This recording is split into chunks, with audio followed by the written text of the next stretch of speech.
Welcome to our multi-language digital news channel, News 24 India, news for every citizen. Please do like, share and subscribe. বিজয় মালিয়া প্রত্যর্পণের দরজায় ব্রিটেনের গোপন আইনি কারণের চৌকাঠ, রহস্য ঘনীভূত।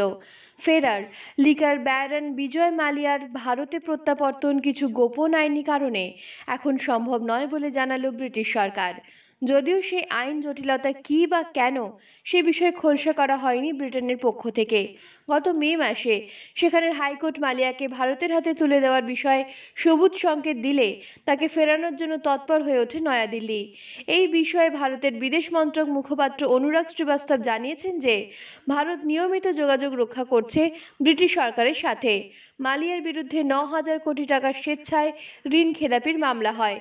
এখন এটা কি ব্রিটেনের কোনো আইনি জটিলতা নাকি ফেরার লিকার ব্যারনের কোনো ছক? ঘনীভূত হচ্ছে রহস্য।